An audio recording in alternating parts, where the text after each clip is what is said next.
మహిళల ఖాతాల్లో 1500 జమ. ఏపీ ప్రభుత్వం కీలక ప్రకటన. ఈ యొక్క టాపిక్ గురించి పూర్తిగా తెలుసుకుందాం. అంతకంటే ముందుగా మన ఛానల్ కొత్త వచ్చినట్లయితే సబ్స్క్రైబ్ బటన్ కొన్ని బెల్ ఐకాన్ దానిలో పెట్టుకొని ఖచ్చితంగా ఈ వీడియో క్లిక్ చేసినప్పుడైతే మరింతమందికి అయితే వీడియో షేర్ అవుతుంది. మన ఛానల్కి అయితే మీకు సపోర్ట్ అనేది ఈ విధంగా కోరుకున్నానండి. మహిళల ఖాతాల్లో 1500 జమ.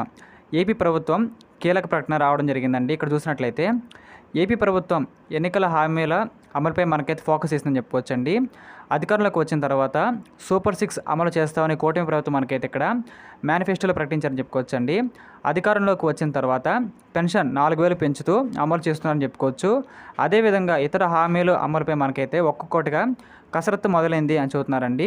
ఇక ప్రతి మహిళ ఖాతాలో నెలకు 1500 ఇస్తామని మనకి చెప్పిన మహాశక్తి పథకం అమలుపైన ప్రభుత్వం కీలక ప్రకటన మనకైతే చేసిందని చెప్పుకోవచ్చండి.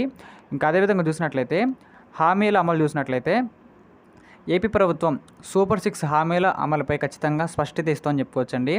అధికారంలోకి వస్తే గత ప్రభుత్వం అమలు చేసిన అమ్మఒడి స్థానంలో తల్లి కొందన పేరుతో ఇంట్లో ఎంతమంది ఉంటే అంతమంది పిల్లలు కూడా ప్రతి ఒక్కరికి 15,000 చొప్పున తల్లి ఖాతాల్లోకి నగదు జమ చేస్తామని హామీ ఇచ్చిందండి. ఈ పథకం పైన తాజాగా ప్రభుత్వం స్పష్టత అయితే ఇచ్చింది. వచ్చే విద్యా సంవత్సరం నుంచి ఈ పథకం అమలు కానుంది. ప్రభుత్వ ప్రైవేటు పాఠశాలలో చదివే అందరికి కూడా ఈ యొక్క పథకం మనకైతే వర్తిస్తుంది అనే క్లారిటీ కూడా మనకైతే ఇవ్వడం జరిగిందండి. ఇంకా అదేవిధంగా చూసినట్లయితే ఇక్కడ మహాశక్తి పథకంపై మరో పథకం మహాశక్తి అమలుపైన ప్రభుత్వం క్లారిటీ ఇచ్చిందండి.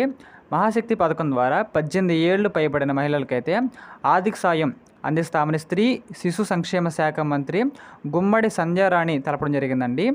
ఎన్నికల్లో హామీ ఇచ్చిన విధంగా ఈ యొక్క పథకాన్ని తప్పనిసరిగా అమలు చేస్తామన్నారు.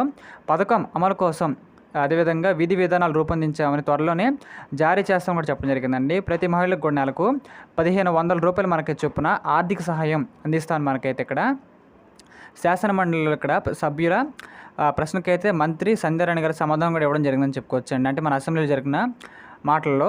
అదేవిధంగా ప్రభుత్వం కసరత్తు చూసినట్లయితే ఇక మహిళలకు ఉచిత ఆర్టీసీ బస్సు పథకం పైన ప్రభుత్వం కసరత్తు అయితే చేస్తుందండి. ఇప్పటికే ఇతర రాష్ట్రాల్లో ఈ పథకం మనకైతే అమల్లోకి వచ్చిందని చెప్పుకోవచ్చు.